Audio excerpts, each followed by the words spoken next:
मराठा आरक्षणासाठी तिघांच्या आत्महत्येचा प्रयत्न, सोलापूरच्या बार्शी तालुक्यातल्या देवगावमधली घटना. परभणी जिल्ह्यातील पूर्णा तालुक्यामधील तहसील कार्यालयावर पेट्रोलची बॅग टाकून आग लावण्याचा प्रयत्न, नायब तहसीलदार आणि इतर कर्मचाऱ्यांनी आग आटोक्यात आणली. आरक्षणासाठी हिंगोलीत मराठा समाज आक्रमक, सेनगाव वाशिम महामार्गावर जाळपोळ, टायर पेटवून राज्य सरकारचा निषेध. जमाबंदीच्या आदेशाचं उल्लंघन करत नांदेडच्या हिमायतनगरमध्ये रास्ता रोको, आंदोलकांनी नांदेड आदिलाबाद राष्ट्रीय महामार्ग रोखला. मराठा आरक्षणासाठी अहमदनगरच्या विळद गावात रास्ता रोको आंदोलन, आंदोलकांनी नगर पुणे महामार्ग तब्बल 1 तास रोखून धरला. सोलापूरच्या तळे हिप्परगा गावात राष्ट्रीय छावा संघटनेचं अनोखं आंदोलन, जिवंत व्यक्तीची गावातून काढली अंत्ययात्रा, आरक्षण जाहीर होत नाही तोपर्यंत चितेवर राहणार झोपून. धाराशिवच्या कवठा गावात काढली सरकारची प्रतिकात्मक अंत्ययात्रा, मराठा आरक्षणासाठी आंदोलनकर्ते विनायक पाटलांचा 3 नोव्हेंबरला जिवंत समाधी घेण्याचा निर्णय. इंदापूरमधील गंगावळच्या भीमा नदीपात्रात मराठा समाजाचं जलसमाधी आंदोलन, आरक्षणाशिवाय माघार घेणार नसल्याची आंदोलनकर्त्यांची भूमिका. पंढरपूरच्या तहसील कार्यालयासमोर रिपाई आठवले गटाची घोषणाबाजी, मराठा आरक्षणाला दिला पाठिंबा. सरकारविरोधात मराठा समाज आक्रमक, वाशिम संभाजीनगर मार्गावर महुजा इथं मराठा समाजाचा रास्ता रोको. मंत्री छगन भुजबळांविरोधात मराठा आंदोलक आक्रमक, निफाडच्या सारोळे खुर्द ग्रामपंचायत अंतर्गत येणाऱ्या विकास कामाच्या कोनशिलेवरून भुजबळांचं नाव हटवलं. जातनिहाय जनगणना करण्याचा अहमदनगरच्या जखणगाव ग्रामपंचायतीचा ठराव, मराठा आणि धनगर आरक्षणाच्या आंदोलनाच्या पार्श्वभूमीवर ग्रामसभेत निर्णय पारित. परभणीत मनोज जरांगेंच्या समर्थनार्थ कवी सरसावले, ग्रामीण कवी केशव खटिंग यांनी जरांगे पाटलांचा लढा केला कवितेतून शब्दबद्ध. मराठवाड्यात आजपासून जिल्हास्तरावर कुणबी प्रमाणपत्र वाटपास सुरुवात, सरसकट कुणबी आरक्षण मागणी असल्यानं परभणीत अजून एकही प्रमाणपत्रासाठी अर्ज नाही. वाशिमच्या मंगरुळपीर इथं सकल मराठा समाजाचं जागरण गोंधळ, मराठा आरक्षण देण्याच्या मागणीसाठी लाक्षणिक उपोषण सुरू. विशेष अधिवेशनासंदर्भात मुख्यमंत्री शिंदे ठरवतील तर मराठा आरक्षणासंदर्भात मुख्यमंत्र्यांच्या भूमिकेला भाजप सहमत असेल, प्रदेशाध्यक्ष बावनकुळेंची प्रतिक्रिया.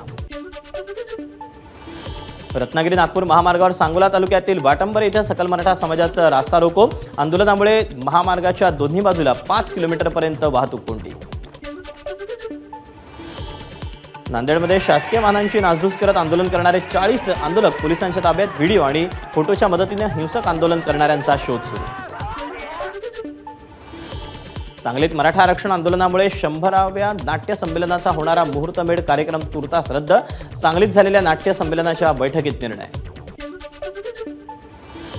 अकोल्यातील मूर्तिजापूरचे भाजप आमदार हरीश पिंपळे यांच्या घरावर सकल मराठा समाजाचा मोर्चा, पोलिसांनी आंदोलकांना अडवलं. बारामतीत उद्या उपमुख्यमंत्री अजित पवार आणि सुनेत्रा पवार यांच्या हस्ते दौंड शुगर मोळीचं पूजन, साखर कारखान्याच्या मोळी पूजनाला अजित पवारांना बोलावू नका, मराठा क्रांती मोर्चाची भूमिका.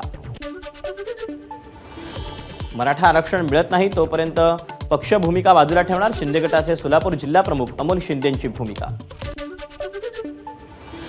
मराठा आरक्षणाच्या मागणीसाठी परभणीत शाळकरी विद्यार्थ्यांचा रास्ता रोको, विद्यार्थ्यांना पाथरीतून सोनपेठकडे जाणारी वाहतूक अडवून धरली. बीड जिल्ह्यातील शाळा दुसऱ्या दिवशीही बंद, बीड जिल्ह्यात संचारबंदी उठवण्यात आली, जनजीवन हळूहळू पूर्वपदावर. नांदेडच्या हिप्परगामध्ये माळ गावातील 4 उपोषणकर्त्यांची प्रकृती खालावली, उपोषणकर्त्या युवकांकडे लक्ष देण्याची गावकऱ्यांची मागणी. नाशिकच्या येवला तालुक्यातील अंगणगाव इथे मराठा आंदोलकांचं रास्ता रोको आंदोलन, आंदोलनामुळे नगर नाशिक महामार्गावर वाहनांच्या लांबच लांब रांगा. सांगलीच्या जत तालुक्याच्या दुष्काळी तालुक्याच्या यादीत समावेश न झाल्यानं जतमधील प्रहार संघटना आक्रमक, प्रहार संघटनेचे तालुका अध्यक्ष सुनील बागडे यांनी तहसीलदारांची गाडी फोडली. नंदुरबार जिल्हाधिकारी कार्यालयासमोर आदिवासी संघटनेचं बेमुदत आंदोलन, बोगस आदिवासींसाठी काढलेल्या जीआरला सरकारनं मुदतवाढ दिल्यानं जीआरची होळी. वर्ध्यात राष्ट्रीय एकता दिनानिमित्त पोलीस दलातर्फे ध्वजसंचलन, सरदार वल्लभभाई पटेल यांच्या पुतळ्याला पुष्पहार अर्पण करून अभिवादन. मुख्यमंत्र्यांच्या दिशेनं बूट भिरकावणाऱ्या विरुद्ध गुन्हा दाखल. यवतमाळमधील शासन आपल्या दारी कार्यक्रमाअंतर्गत संतोष गदे यांनी शिंदेंच्या दिशेनं भिरकावला होता बूट.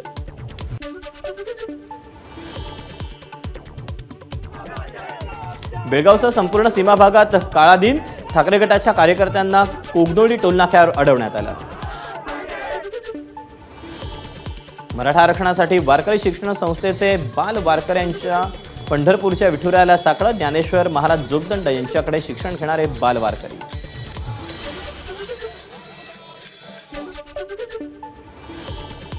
मराठा आरक्षणासाठी जरांगे यांच्या गावातील महिलांचं पंढरपुरातील विठुरायाला साकडं. बीड जालना भागातील वारकरीही विठुरायाच्या चरणी. कायदा आणि सुव्यवस्था अबाधित ठेवण्यासाठी छत्रपती संभाजीनगरमध्ये सर्व दारूची दुकानं आज बंद ठेवण्याचे जिल्हाधिकाऱ्यांचे आदेश. नांदेड जिल्ह्यातील कामारी गावात मराठा समाजाचा कॅन्डल मार्च. मोठ्या संख्येनं महिला कॅन्डल मार्चमध्ये सहभागी. धाराशिव तालुक्यातील खेड गावातील तरुणांचं BSNL टॉवरवर चढून आंदोलन. मराठा समाजाला आरक्षण द्या, आंदोलकांची मागणी. मराठा आरक्षणासाठी सोलापुरातल्या कोंडी गावात चूलबंद आंदोलन. आरक्षणासाठी संपूर्ण गावाचं उपोषण. नाशिक शहरातील छगन भुजबळांचं कार्यालय, शिवसेना कार्यालय आणि भाजप कार्यालयाबाहेर पोलिसांचा बंदोबस्त वाढवण्यात आला. बीड जालन्यापाठोपाठ छत्रपती संभाजीनगर ग्रामीण भागात इंटरनेट बंद. मोबाईल कंपन्या आणि जिल्हाधिकाऱ्यांना गृह विभागाचे आदेश. बीडमध्ये संचारबंदी सकाळी 6 वाजल्यापासून मागे. जमावबंदी कायम. आवश्यक असेल तरच घराबाहेर पडण्याचं जिल्हाधिकाऱ्यांचं आवाहन. धाराशिव जिल्ह्यातील संचारबंदी आज संध्याकाळी 5 वाजल्यापासून शिथिल. मात्र जिल्ह्यातील जमावबंदी आणि शस्त्रबंदी कायम.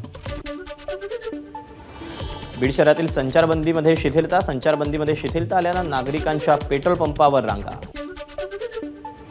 मनोज जरांगेंच्या समर्थनार्थ सोलापुरात शेकडो महिलांचा कॅन्डल मार्च. एक मराठा लाख मराठाच्या घोषणांनी परिसर दणाणला. नाशिकच्या सटाणा शहरात सकल मराठा समाजाकडून कॅन्डल मार्च. मराठा समाजाला सरसकट कुणबी प्रमाणपत्र देण्याची मागणी.